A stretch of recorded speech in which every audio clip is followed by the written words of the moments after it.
like to go ahead and introduce our next keynote speaker for today, Professor Earl Wright II, who is the Neville Frierson Breyer Chair of Sociology and the chairperson of the Department of Anthropology and Sociology at Rhodes College in Memphis, Tennessee. For more than 25 years, Wright has been a leader in the efforts to recover and properly contextualize the contributions of marginalized early Black sociologists and social scientists at historically Black colleges and universities. His body of work debunks long-standing disciplinary beliefs and reveals groundbreaking findings, recognizing, among other things, that the W.E.B. Du Bois-led Atlanta Sociological Laboratory is the discipline's first school of sociology and the architect of many institutionalized practices. Wright is also the 2016 recipient of the Charles S. Johnson Award for Excellence in Research on Race in the American South from the Southern Sociological Society. Wright has also authored multiple books centering early Black scholars at HBCUs, including the First American School of Sociology, W.E.B. Du Bois, and the Atlanta Sociological Laboratory, the Ashgate Research Companion to Black Sociology, and Jim Crow Sociology, the Black and Southern Roots of American Sociology.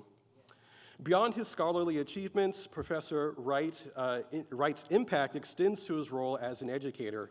For example, his dedication to mentoring and teaching has been recognized with the 2022 Thomas C. Calhoun Excellence in Mentoring Award from the Mid-South Southern Sociological Society. Please join me in extending a warm welcome to Professor Earl Wright II.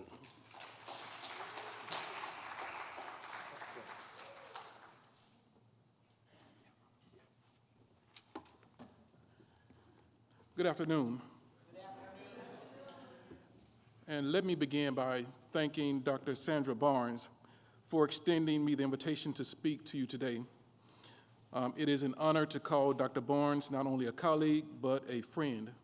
And as most of you know, she is a scholar of the highest caliber, and more importantly, a person of unquestionable character that I've come to admire over the many years of knowing her. So, thank you for inviting to this event a country boy from Memphis, Tennessee, whose only desire since entering in this profession 24 years ago was to see the little-known and unknown men of the Atlanta Sociological Laboratory and Black scholars from other HBCUs highlighted and platformed accordingly for their contributions to the social sciences. I also want to thank Julian Cover for the communication responses regarding this event and the staff here at Brown. And I also want to thank Dr. Alden Morris for the kind words he spoke this morning regarding me. I'm happy and excited to be part of this Du Boisian moment. But first, I must recognize some, not all, of those who came before us and created and or sustained this moment that we are now in, this Du Boisian moment. These are scholars from the 1960s to today who, while not as well known as many of you in here, should be cited more, recognized more, and read more than they are. A few of these scholars are Dolores P. Aldrich, Rutledge M. Dennis, Sean L. Gabaldon, Dan S. Green, John Mullen Jr., C.U. Smith, Robert Staples, Wilbur Watson, and Lena Wright Myers. Before every presentation, I give homage to some very important but little-known figures in American sociology. I pay homage to those upon whom shoulders I stand today. Without their perseverance to making space for themselves in this profession, it is without question that I would not, and this discipline would not be at the advanced stage that it is today. So I recognize James R.L. Diggs, the first Black American to take the PhD in sociology with a specialty. Richard R. Wright, Jr., the first African American to take a PhD from a department of sociology. And Anna Johnson Julian, the first Black American woman to take a PhD in sociology.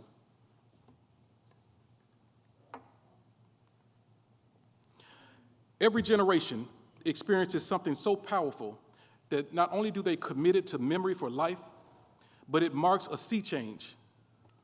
For some, It was the global pandemic that started in 2019. For others, it may have been the riot in Washington, D.C. on January 6th. For many, it was the string of killings of unarmed black folk like Sandra Bland, Breonna Taylor, and George Floyd. For those a bit older, they may point to the tragic events of September 11th.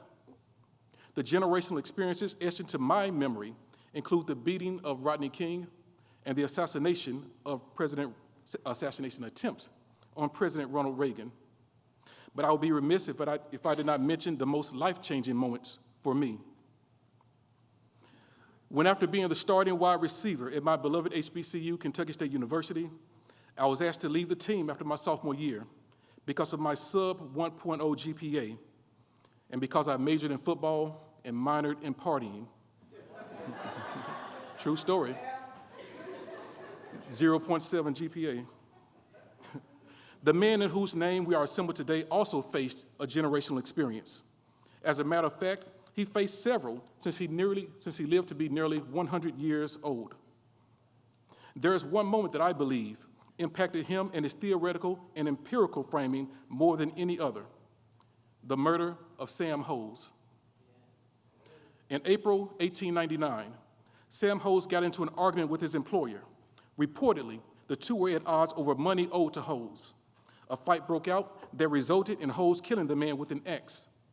While the penalty for a black person killing any white person at this time was probably a death sentence, Hose's fate was assuredly determined when rumors were spread that he assaulted the man's wife. Accusations of a black man assaulting the sanctity of white womanhood nearly always resulted in the accuser's death. For the next few minutes, I will read from Ida B. Wells's 1899 book, Lynch Law in Georgia, wherein an accounting of Sam Hose's death is presented. And I quote, "The details of this deed have shocked the civilized world, for it is conceded universally that no other nation on earth, civilized or savage, has put to death any human being with such atrocious cruelty as that inflicted upon Samuel Hose by the Christian white people of Georgia. Preparations for the execution were not necessarily elaborate, and it required only a few minutes to make arrangements for Hose to pay for his crime.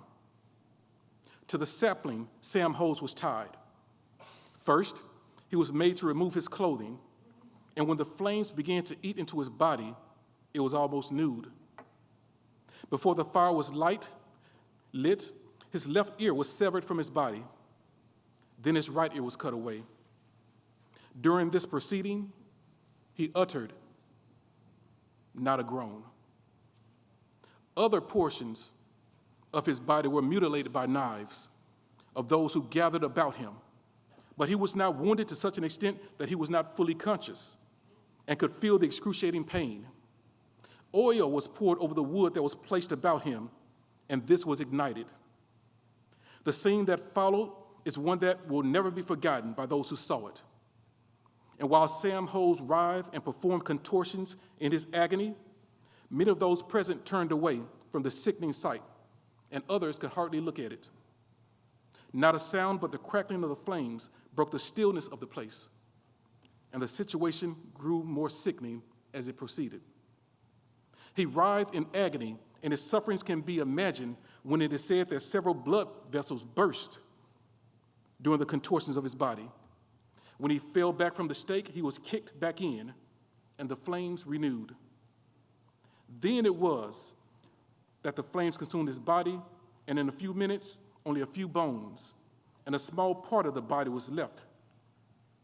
One of the most sickening sights of the day was the eagerness with which people gathered and grabbed after souvenirs, and they almost fought over the ashes of the dead criminal. Large pieces of his flesh were carried away, and persons were seen walking through the streets carrying bones in their hands. When all the larger bones, together with the flesh, had been carried away by the early comers, others scraped in the ashes. And for a great length of time, the crowd was about the place scraping in the ashes. Not even the stake to which the Negro was tied when burned was left, but it was promptly chopped down and carried away as the largest souvenir of the burning, end quote. Sam Hose was lynched in April 1899 in Coweta County, Georgia. This was 3 years after Henry L. Morehouse, the white man for whom the historically black college in Atlanta, Georgia is named, penned an essay titled Talented Tenth. Hose's murder came 2 years after Du Bois's first effort at crafting a theory on black leadership and conservation of the races. And 4 years after Hose's murder, Du Bois penned his theory of the talented tenth. Today, I argue that Hose's murder, whether directly or indirectly, impacted Du Bois and what he believed the obligations of his cadre of leaders to be. Reflecting on the murder of Sam Hose in a recorded biography of his life, several years before his death, Du Bois said, and we're going to listen to it.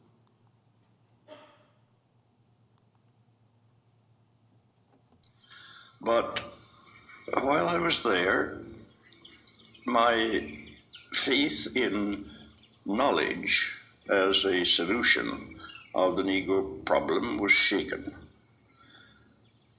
Lynching was common. Before I went away from there was an average of 1 lynching every week for some years. And it was a terrible sort of thing. There was one case very near Atlanta in which I knew from my studies just what had happened. It was a case of a Negro peasant not receiving his wages at the end of the season. He got in a fight with his hirer and killed him and ran away. And then when they couldn't find him, they raised the altogether new issue that he had raped the man's wife, which was evidently just dragged in. Well, I had a letter which I hadn't delivered to Joel Chandler Harris, the author of the Uncle Remus tales. He was then on the Atlanta Constitution. So I took that letter and started downtown to deliver it to him and to talk to him about this situation. And on the way down, I found that this Negro, Sam Hose, had been caught and lynched, and that in the meat market, which was on the way I had to pass, his fingers and toes were being exhibited. Well, I didn't deliver the letter. I went back to Atlanta University. And then I made up my mind that knowledge wasn't enough. That even if people were ignorant of essential matters which they had to know, they wouldn't correct their actions without more realization of just what the difficulties were. They had not only to know, but they had to act. And I repeat his last couple of lines. I made up my mind that knowledge wasn't enough, that even if people were ignorant of essential matters which they had to know, they wouldn't correct their actions without more realization of just what the difficulties were. They had not only to know, and here's the linchpin for my talk today, but they had to act. In my mind, Du Bois is calling for activists, social justice activists, to address affronts to the humanity of black people across the diaspora. I briefly argue in this working paper that Du Bois's theory on leadership has been mischaracterized as only applicable to college-educated persons, mischaracterized by some members as seeing themselves as a separate stratum from the masses. And most importantly, I argue that admission into this cadre of leaders is predicated, firstly, on one's affirmative answer to a key question that I'll ask later, but that which often comes up after acts of unjust or tragic events.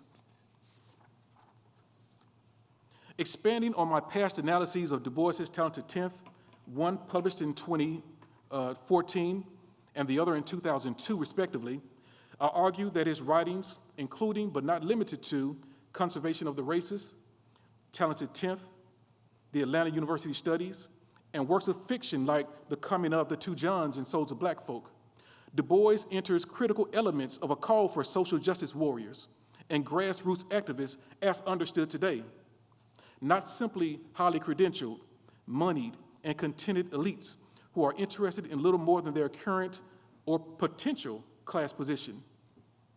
Embedded in my position is the idea that the current Black Lives Matter moment and many of its leaders are the actualization of Du Bois's talented 10th vision. As such, my goal in the few minutes I have with you today is to present what I believe is the ideal type talented 10th member and make an argument not for its contemporary relevance, but its necessity. It is my sincere hope that the rearticulations and advancements of these theories, like the talented 10th, will create and or strengthen relationships between disparate sections of communities to create greater unity where needed as we enter what some of us believe and have called this political season the Third American Reconstruction. My late mentor and friend, Dr. Thomas C. Calhoun, would often say, in a way that only a native Mississippian could, a cow uses its tail for more than just swatting flies. Now, it took me a while to understand what the saying meant.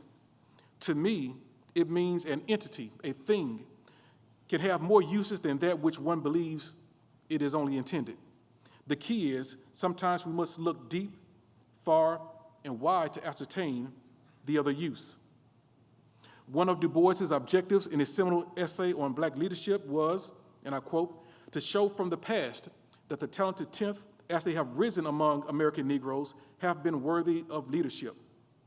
In fulfilling this objective, he identifies several men and women who, by virtue of their self-sacrificing and ethical leadership activities in defense of the human rights of Black folk during the years of overt and pernicious American racism, proved themselves worthy of admission into this fraternity.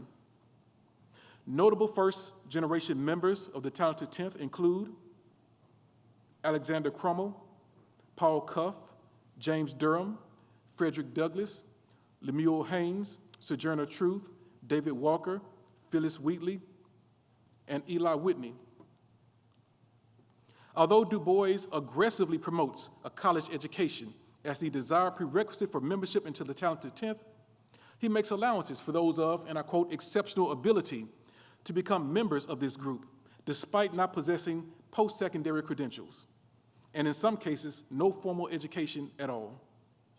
Speaking directly to the talented 10th status bestowed upon non-college educated Black Americans, Du Bois wrote, "Too little notice has been taken of the work which the talented 10th among the Negroes took in the Great Abolition Crusade. There was Purvis and Redmond, Pennington and Highland Garnett, Sojourner Truth and Alexander Crummell, and above all, Frederick Douglass. What would the abolition movement have been without them? Where were these Black abolitionists trained? Some, like Frederick Douglass, Du Bois says, were self-trained, but trained liberally. Others graduated from famous universities," end quote. This passage indicates that Du Bois knowingly admits into his fraternity men and women who lack college training, thus effectively debunking the long-held belief that membership into this group is based singularly on one's higher education credentials. Du Bois ardently believes the ideal member of the talented 10th should be college educated.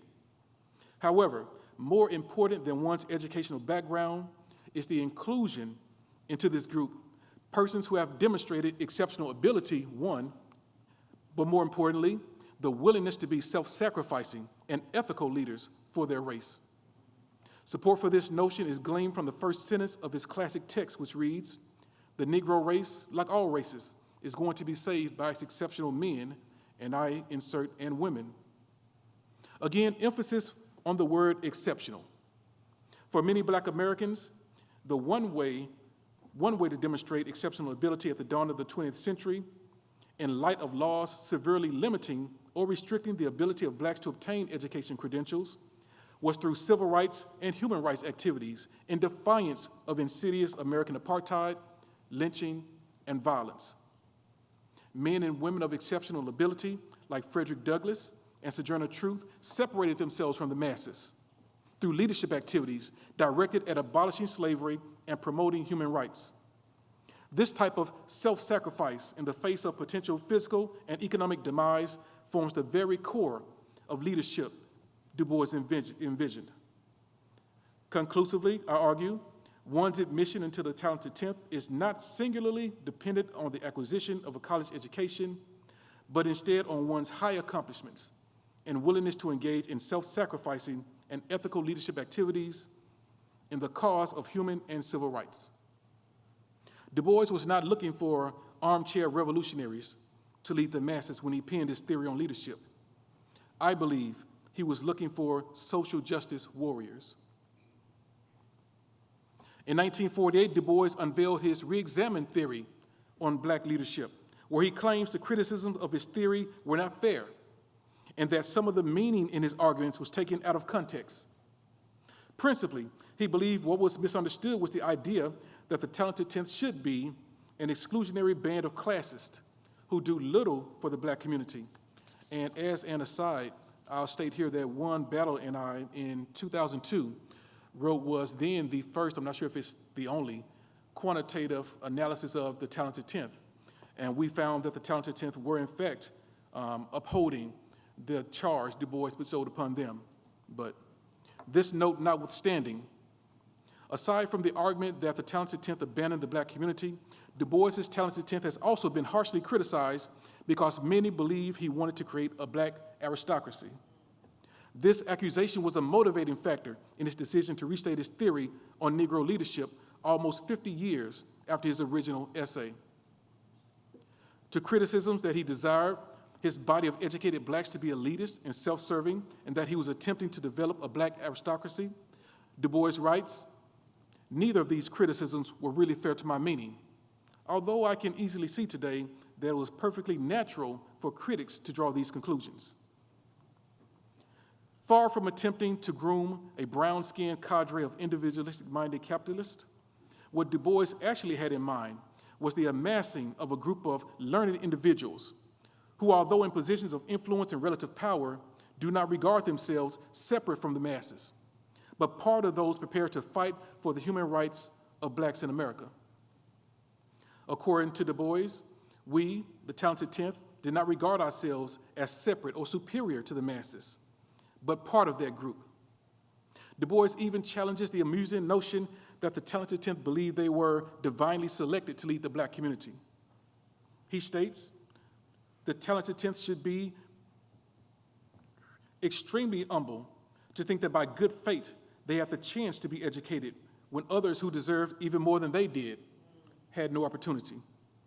While Du Bois's 1948 rearticulation addresses several misconceptions about his theory, arguably the most significant contribution of his revised theory on the talented 10th are the prerequisites for membership. Prerequisites for talented 10th status always included one being of quality character and high ethical standards. Sadly, these requirements have been largely overshadowed by the public's unending appetite for storylines featuring black aristocrats and college-degreed elites.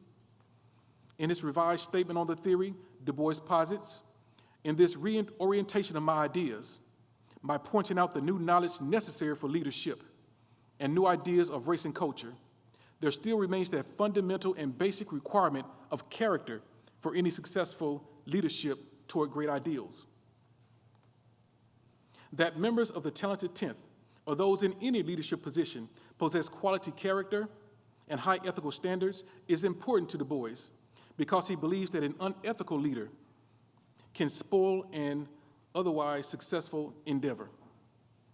Toward that end, Du Bois concludes that honesty of character and purity of motive are needed, without which no effort succeeds or deserves to succeed.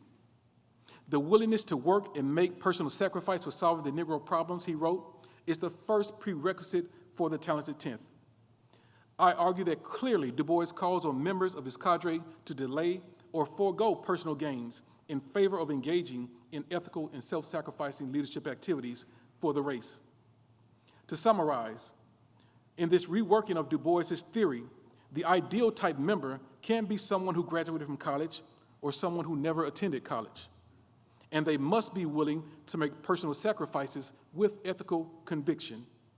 The two paths charted for talented 10th status include unique constraints. My conceptualization of the ideal talented 10th member includes two leadership tracks with similar goals. The first track, the academic route, is the traditionally accepted notion of Black leadership that includes, ideally, one receiving a college education.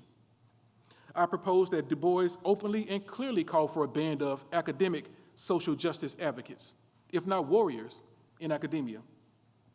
Writing about the necessity of college-educated folks advocating for the masses via research within educational institutions, Du Bois said, Atlanta University is an institution for higher education of Negro youth. It seeks, by maintaining a high standard of scholarship and deportment, to sift out and train thoroughly talented members of the race to be leaders of thought and missionaries of culture among the masses. Furthermore, Atlanta University recognizes that it is its duty as a seat of learning, and this is the key, to throw as much light as possible upon the intricate social problems affecting the masses for the enlightenment of its graduates and the general public. It has, therefore, for the last 5 years, sought to unite its own graduates. Du Bois believes Atlanta University, and one could argue all HBCUs of the era, were duty-bound to offer, in part, a social gospel or social justice influenced curriculum. This is certainly the case when you look at Atlanta University's catalog in the early 1900s and see that nearly 20% of the required courses for graduation were sociology courses. Du Bois saw the Atlanta Sociological Laboratory as a vehicle to produce knowledge and data on Blacks in America. More importantly, I argue that he viewed his school as an integral piece in the social justice machine. Although Du Bois believed the Atlanta Sociological Laboratory should be part of America's striving for human, although Du Bois believed the Atlanta Laboratory should be part of Black America's striving for human and civil rights, because he was sensitive to the idea that his research would not be impacted positively, members of the academic brigade were restrained by ethics. Du Bois did not believe his school, nor any active scholar, should directly lead social justice efforts while wearing the title scientist. Although Du Bois did not support direct social policy reform efforts of academics, he did champion the use of the findings produced by his or other teams for social justice aims by interested parties. He distanced himself from direct reform efforts as a scientist to assure as best he could that his research would not be unnecessarily assailed, invalidated, marginalized, or attacked within the academy because it was believed it was subjective or conducted in a manner designed to unethically produce results favorable to Black Americans. And this is a charge that was made against him by Elliot Rulwick in the 1950s. Toward this end, Du Bois proclaimed, and I quote, "Any attempt to give science a double aim, to make social reform the immediate instead of the immediate object of a search for truth, will inevitably tend to defeat both objects." Du Bois simply wanted to study social problems and discover scientific truths that, if utilized by the proper stakeholders, could be used to impact social policy or social reform efforts.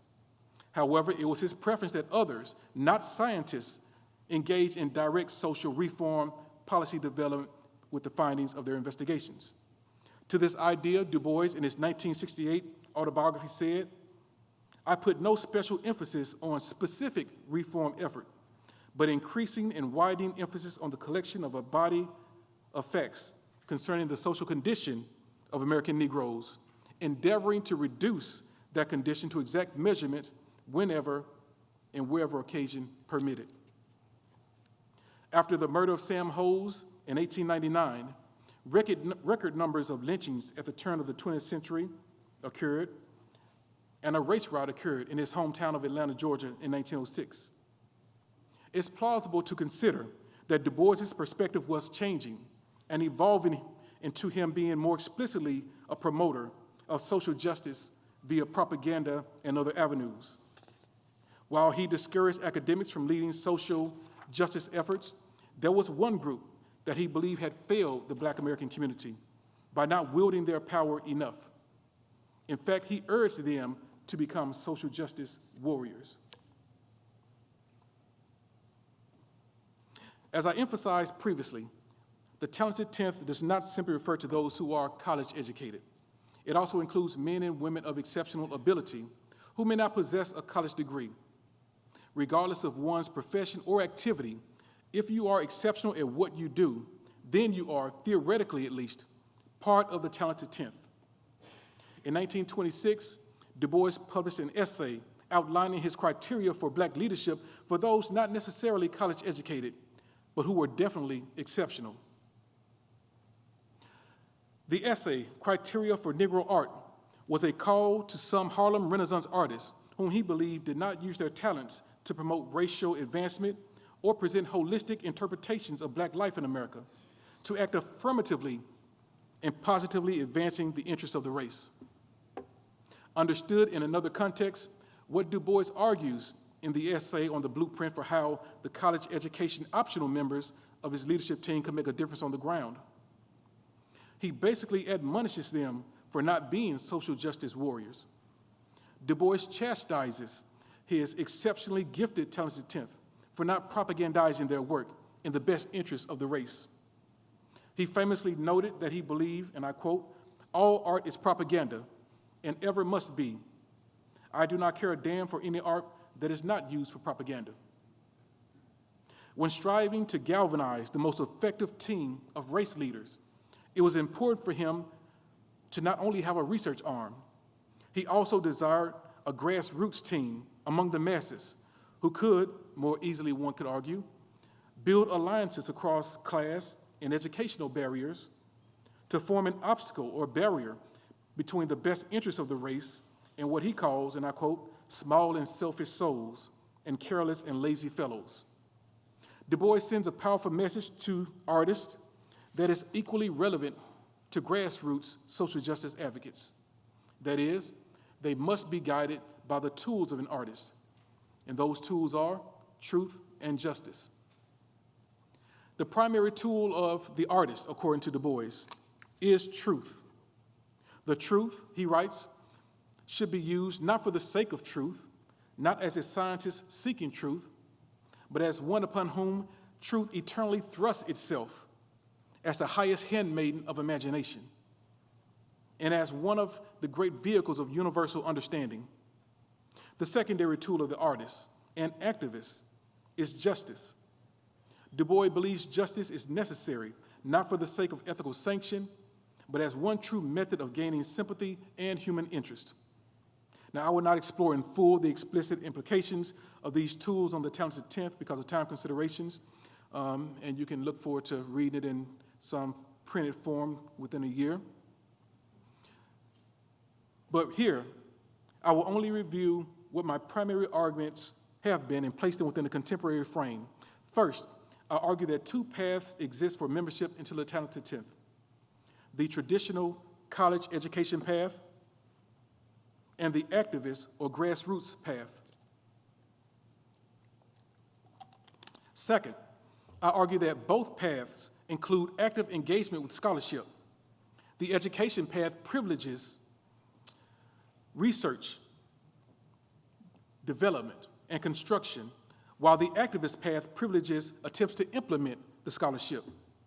Third, I note that what Du Bois privileges more than one's educational attainment is their commitment to being self-sacrificing and ethical. And fourth, I argue that for either path the talented 10th chooses, according to Du Bois, they must be guided by truth and justice. This formula, I argue, leads to the creation of Du Bois's ideal talented 10th.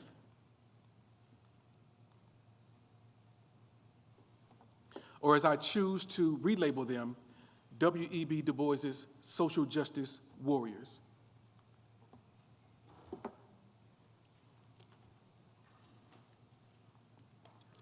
On March 20th, 2020, Breonna Taylor was fatally shot by plainclothes officers after they forcefully entered her apartment, searching for someone suspected of selling drugs. While there was outrage, there was no video, which quelled to some extent the public's response. Then, 2 months later, on May 25th, 2020, at the height of the global pandemic, when most people around the world were confined to their homes. Literally everyone with access to an electronic device watched George Floyd die from a lack of oxygen due to the knee of then Officer Derek Chauvin being placed on his neck for 9 minutes. We all watched in horror. Many of us protested, not only the deaths of Breonna Taylor and George Floyd, but the deaths of countless men and women at the hands of police officers. Something else happened too. Some of those who protested were doing so, unbeknownst to them, probably, as members of Du Bois's beloved cadre of leaders, the Talented 10th. Sadly, scores of African Americans have been thrust into the Talented 10th because of tragic and horrific acts of violence against black folks, remember Sam Hose, and in defense of expansive civil and human rights for black folk and other marginalized peoples by race, class, orientation, gender, and other distinctions. People of heightened consciousness and moral courage have stepped up to provide leadership in times of trouble, often looking death squarely in the face. These brave souls stood their ground and led the masses through their actions, which eventually brought about change. Whether it was Sojourner Truth, Frederick Douglass, Fannie Lou Hamer, or Martin Luther King Jr., or whether it was John Crawford Jr. of Ohio, Mama Peaches of Memphis, Tennessee, or Alicia Garza, Patrice Cullors, and Oppo Tometi, who coined the phrase Black Lives Matter, I suggest these individuals share one commonality that separates the wheat from the chaff. They each, in their own way, answered affirmatively to one simple question: am I my brothers and sisters' keeper? Doing so, they tacitly, I argue, accepted the challenge of being part of W.E.B. Du Bois's Talented 10th. When the Black Lives Matter movement began in 2013 after the killing of Trayvon Martin, Michael Brown, Rekia Boyd, among others, countless black folks emerged to offer their services in defense of the humanity of black folk. These individuals did not enroll into an educational institution to become actively engaged in this movement. They did not attend meetings of the NAACP or the National Urban League or the National Action Network to seek approval to become activists. It was a much simpler task than that. In some variation, the question that led millions of folks to gather in defense of black humanity was the affirmative answer to the question, am I my brothers and sisters' keeper? This is the first and most vital step in building the type of leadership, I argue, envisioned by Du Bois. An affirmative answer to the asked question signals that one voluntarily embraces the charge and responsibilities of the Talented 10th, as Du Bois's ideal type proposes. Accordingly, membership is not based on an individual's education credentials, but their willingness to engage in ethical and self-sacrificing leadership activities that are grounded in truth and justice on behalf of the masses. Rejecting the question, am I my brothers and sisters' keeper, is useful in debunking the incorrect notion that all college-educated persons are automatically members of the Talented 10th and are bound to engage in leadership activities in their respective communities. In other words, they can just tap out and shirk the responsibility of leadership if they do not answer affirmatively, and can do so for whatever reason they choose. One is mindful that in the present and Du Bois's era, not all college-educated black Americans embraced this philosophy on leadership. Reflecting on this matter during his college years in the late 1800s, Du Bois says, of course I looked about me. As I looked about me, I might have understood that all students of Fisk were not persons who felt compelled to act on behalf of the masses of Negroes. There was no lack of small and selfish souls. There were among the student body careless and lazy fellows. And there were especially sharp young persons who received the education very cheaply at Fisk with the distinct and single-minded idea of seeing how much they could make out of it for themselves and nobody else. This extension of Du Bois's theory that I propose is significant insomuch as it provides an escape route for those not interested in embracing this leadership charge. Ultimately, and in conclusion, this conceptualization of the talented 10th promotes the merging of like-minded individuals and institutions from different backgrounds, whether you're an educator, grassroots activist, politician, or church leader, to engage in uplift activities to address these statistical and empirical data, highlighting the grave contemporary plight of many Black Americans. This extension of the talented 10th theory is useful because it does not attempt to mandate membership status or leadership responsibilities upon those not willing to embrace the challenge. Also, it does not mandate that one possess a college education to be a member. Instead, this extended theory of the talented 10th rests on one's voluntary answer to a simple question: am I my brother's or sister's keeper? Only after an affirmative action is an individual expected to engage proactively in the leadership activities mandated by W.E.B. Du Bois. Thank you.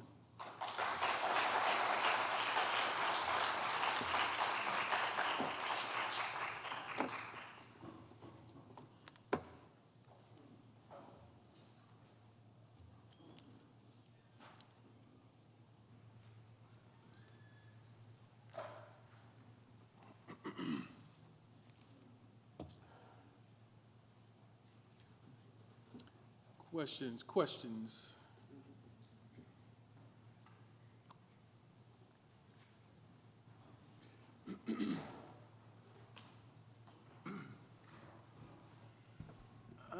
I've often wondered why the concept became so controversial and so misrepresented.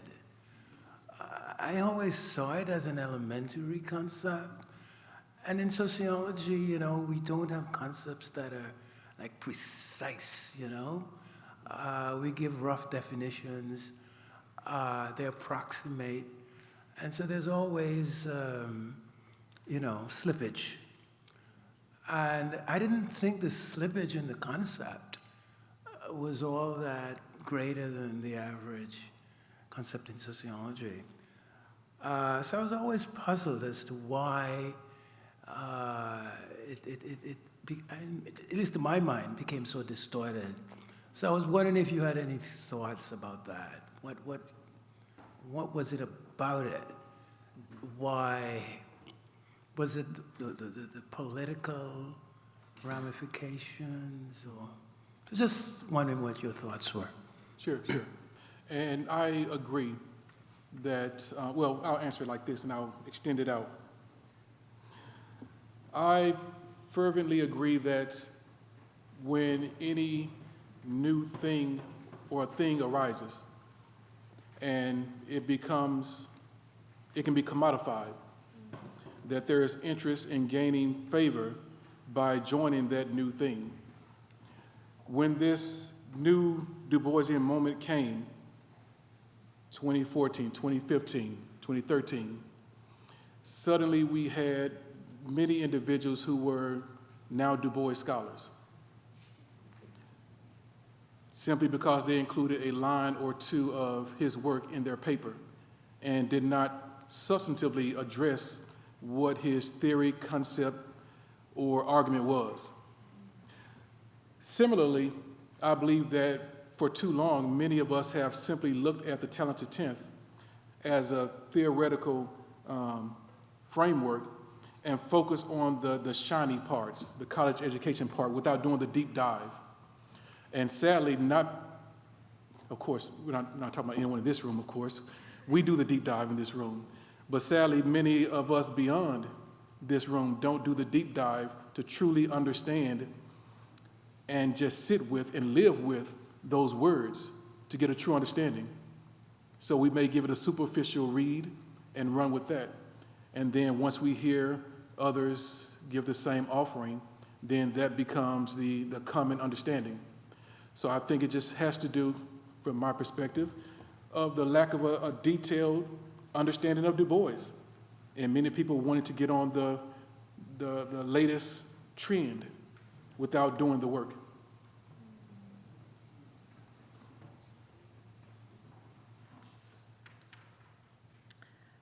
have a question that really kind of follows up on some remarks that you were making in response to Paget's question. But first, I have a comment.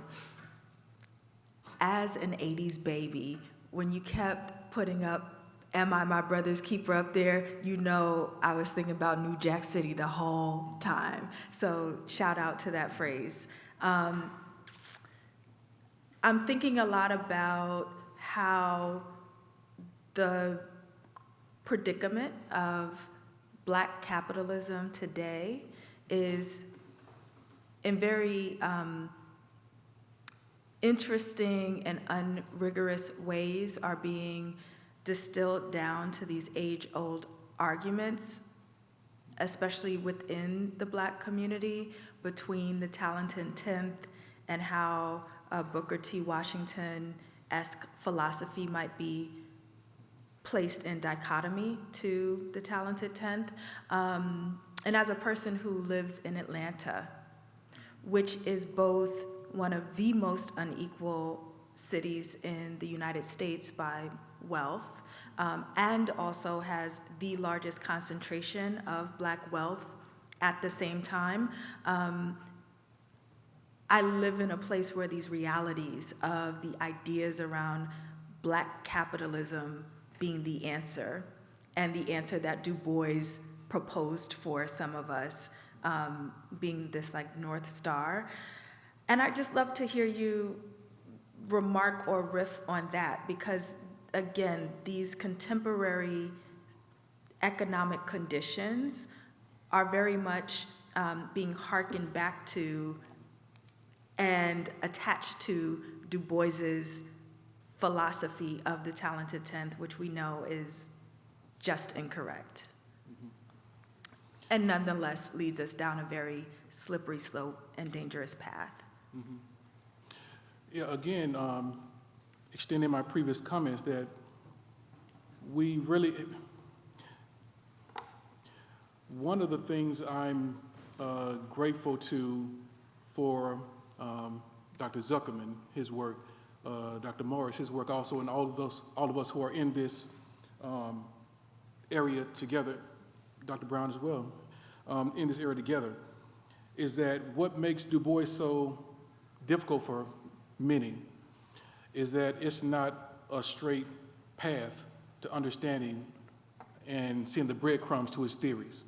You have to piecemeal them together in many respects. Conservation of the races, talented 10th, and other pieces. Du Bois did not originally assume that capitalism was the end game. When he came to that conclusion as a result of his situation with the FBI, where he was charged with being an agent of a foreign nation, and I thought you were going to mention this yesterday, Dr. Brown. His wife Shirley helped him raise money, but the part I was waiting for you to talk about was they would visit the homes of potential donors, literally their friends, knock on the door, and no one would answer, but they would see the window shades moving. These individuals did not want to hurt their class standing, lose their job, be associated with a communist. So it was then that he began to, it became really clear that his talented 10th had become something that he did not intend them to be. It was never about becoming excessively financially, rich or stable. Well, stable, of course, but excessively rich. It was about being self-sacrificing. It's about being ethical. Even to the extent that, and again, referencing your wonderful talk last night, how you mentioned that Du Bois, by the time he passed, was nearly penniless. So it was about, what can I do for my brother and my sister? How can I help make their lives better, even at the expense of my own? And sadly, we have this dual notion of what the talented 10th is perceived to be, as opposed to what they should be. And more emphasis, I would hope, coming out of gatherings like this, would show what the true intention of this idea of the talented 10th is. such that those divides between individuals by class and other barriers can be decreased.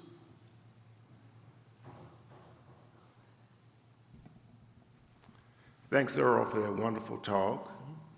I agree with you in terms of your conceptualization of what Du Bois meant by the talented 10th.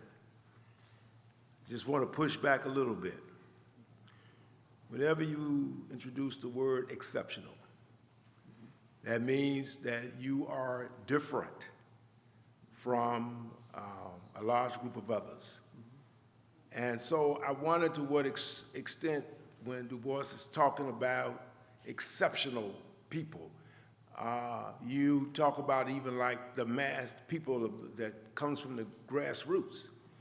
But to be in the talented 10th, they still got to be different than the masses. They got to be exceptional. They got to have these kinds of qualities that you talked about. So I think that the idea of exceptional introduces some problems here. The second thing is, I think that we have to deal with the fact that there was some elite type of demeanor and action coming from Du Bois himself. So, for example, walking across the campus, cane, beard, one person came up to Du Bois and said, "Do you remember me, Dr. Du Bois?" He said, "Oh, why should I?" And kept on walking. Now, I'm just saying that it seems to me that one will start to say this brother is somewhat elitist. And so this idea, so given some of his own behavior, and given this notion you got to be exceptional, seems to me to lead to some notion that maybe this is a kind of arrogant, a kind of arrogant position. So let's leave it there. Yeah. Taking the last part first, because of who I am, I can understand that Du Bois, because for some of us who are socially awkward, like myself, it takes energy to talk to people. I grew up an only child, played by myself all the time. So developing relationships and holding conversations literally is work. Often when I attend events like this, I'll sit by myself. Not because I don't like people, but I'm just socially awkward like that, and sometimes that's a safe space for me.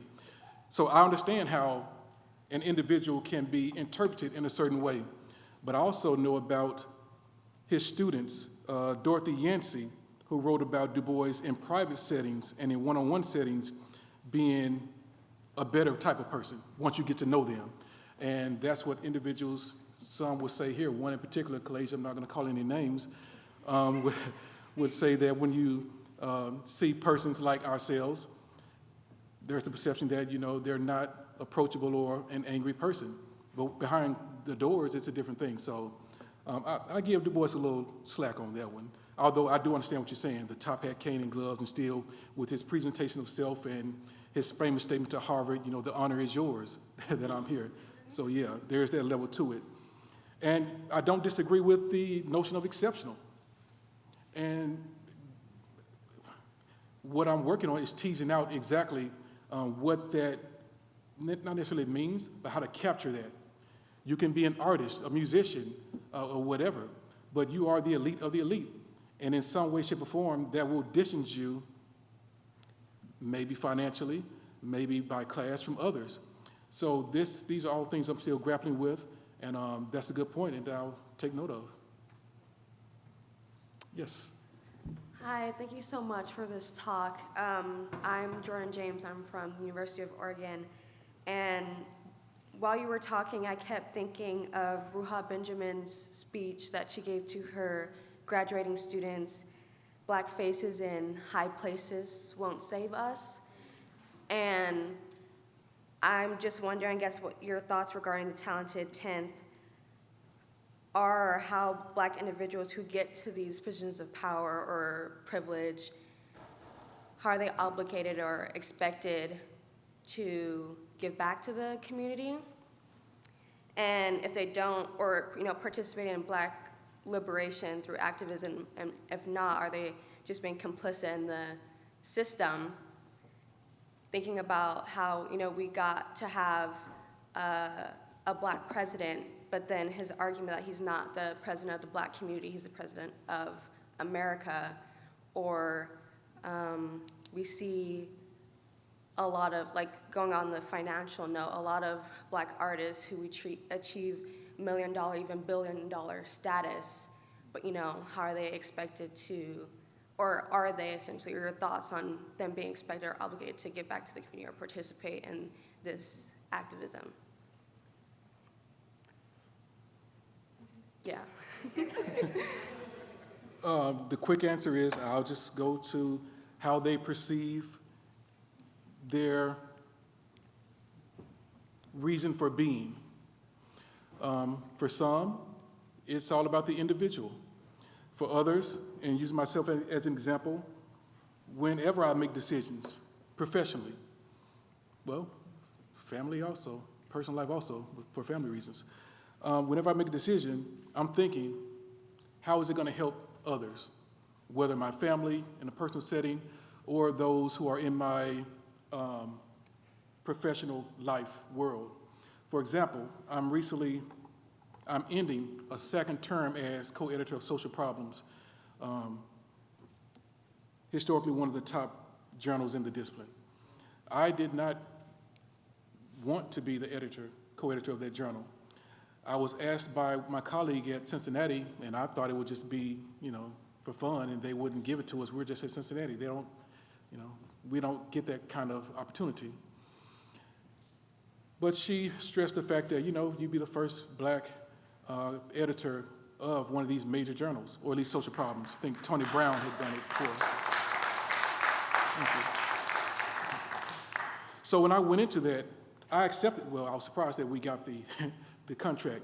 But going into it, I thought, how can I bring those folks in this space into that journal that had never published the kind of stuff that I would want to publish and want to see published? So for me and individuals like myself, it was always about how do I advance, how do I push forward? And luckily, Dr. Morris agreed to co-edit the first special issue we did, a Du Bois issue that put the flag down to let people know that this is what we're about. So I would argue that it would be nice to have more people who would have that village mentality perspective, but I don't castigate those who don't. Because one of the things I often hear in the community is that we're not a monolith. We're not all the same. We're not homogenous. We're different. So I allow them that space, and I interact with them, deal with them accordingly if they answer a certain way to their question. So, but for me, I'm driven by how can I improve the space I'm in?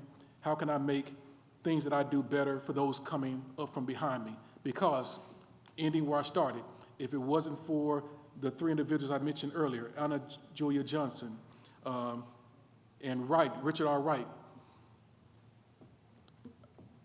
our path in this discipline would have been much different. And our progress would be much less developed than it is now. So I'm just paying it forward. Thank you so much. Thank you.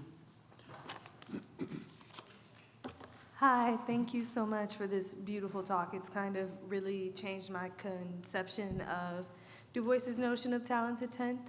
My question was really about clarity, because there's a chance I might have misunderstood something you said. But just this typology between the traditional and the more like grassroots pathways. When you were explaining that, you were saying that in the sort of like college-educated pathway, there's supposed to be this production of knowledge not to be too tied to reform efforts, and talking about like science shouldn't have this sort of like double aim because it'll impede both of those things. But in my sort of understanding, Du Bois kind of does that though. Like he does the sort of like production of knowledge, the seeking of truth, and also does the sort of like activist reform sort of type work, but also, more fundamental than that. So I'm just curious about this sort of distinction of like people within this, like in the production of knowledge, shouldn't be doing this sort of reform or like activist work, but Du Bois doing that himself? Two things. I'm, in a large sense, talking about those who are social scientists. And as it relates to Du Bois was a practicing sociologist from what, 96 to 1913, 1914, depending on how you want to do it with his involvement with the Atlanta studies. During that time, he was emphasizing that there should not be this direct engagement. So he was never, as best I can recall, actively pushing for social policy reforms through his research. Now, with the Atlanta studies, he encouraged individuals to use those towards the greater end. And we have to put ourselves back into, I guess, going to my Carl Mannheim thinking now, traveling our spaceship and understand the parameters within which he was dealing with in America in 1913. The idea that for walking with a cane and gloves, appearing to be, quote unquote, uppity, he could be killed. So there are ways you had to negotiate and navigate life in that space. So for him, especially because it gets into another kind of story, Atlanta University, let's go back there. Atlanta University at one time was a publicly funded school. They lost their public funding because they chose not to discriminate against white students. The state of Georgia, and they were the students of faculty. The state of Georgia told Atlanta University administrators that if you continue to not engage in segregation, we're going to remove all our school funding from you, our funding for your school, and they did. So not only did they do that, prior to that point, they had to teach around sociology. Why did they teach around sociology? Because this was turn of the century Atlanta, Georgia. And the residents of Georgia, and this is before compulsory education, they saw these black individuals getting this liberal arts education, this knowledge, this man walking around with a cane, top hat. They threatened the university. They threatened administrators, students, faculty, that if you teach this liberation discipline, this emancipatory discipline of sociology, which is going to bring about change, we're going to, yeah, you know the words. So they had to teach around it. In part, Du Bois was dealing with this type of environment, this type of threat to his daily life. So they could produce the research. That was already a big step. But to actually proactively go out and push the findings to try to improve Georgia with Sam Holes, with other lynchings that took place, would be risky at best. It wasn't until after he departed academia that he really engaged in this push for social reform. So his second tenure at Atlanta University, I think that's when you did see some intermixing of the two. But in his purely theoretical model, he would encourage the division between the two.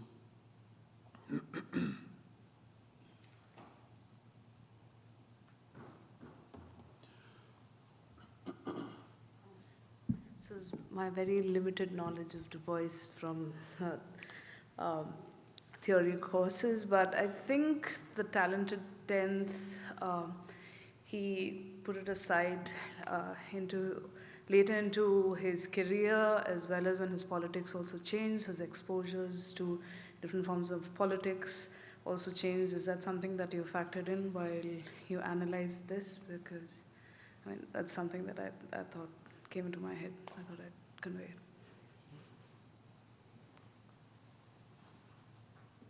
I'm sorry, was that a question? Because there's an echo. Was that a question? Not exactly a question, but is that something, I mean, have you factored in the change in his political understandings and why he put the talented 10th theory aside? Because I thought he did later into his life. he wasn't entirely convinced about the talented 10th? Oh, yes, yes. Yeah. He became disillusioned because they became capitalists.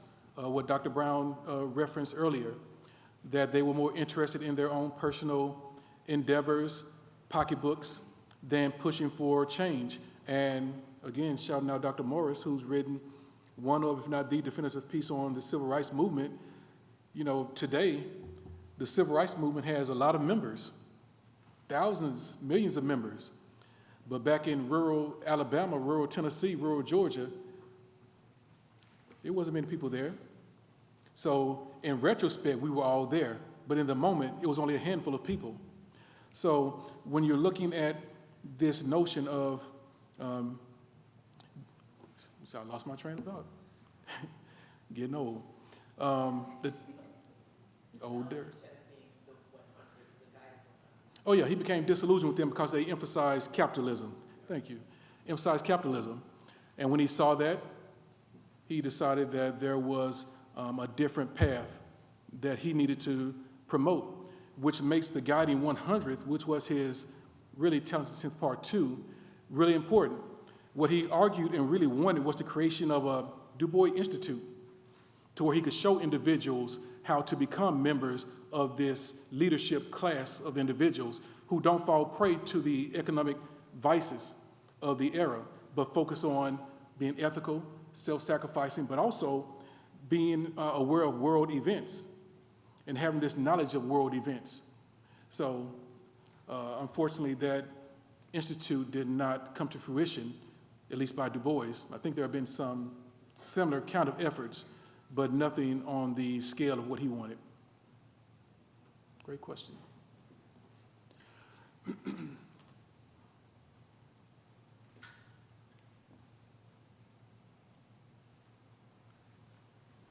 Wonderful presentation, really enjoyed it.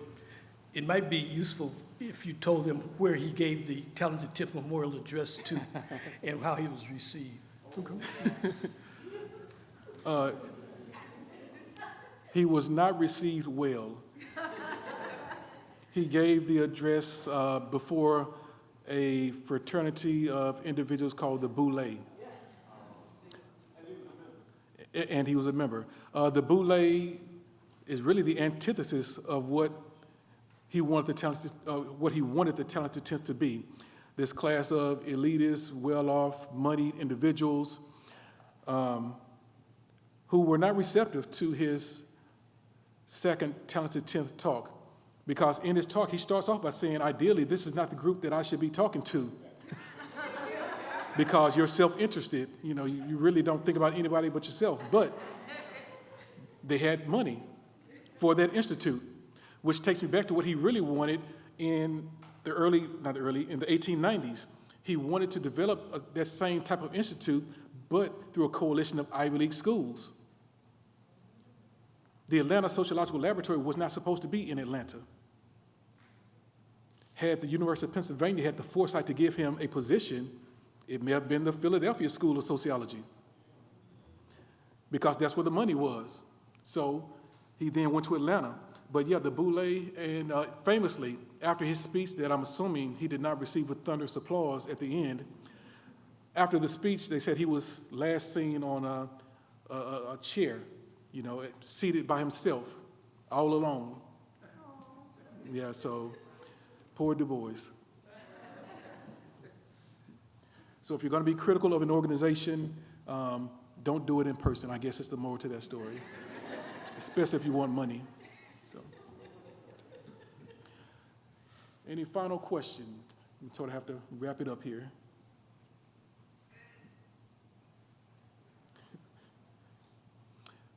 All right, thank you.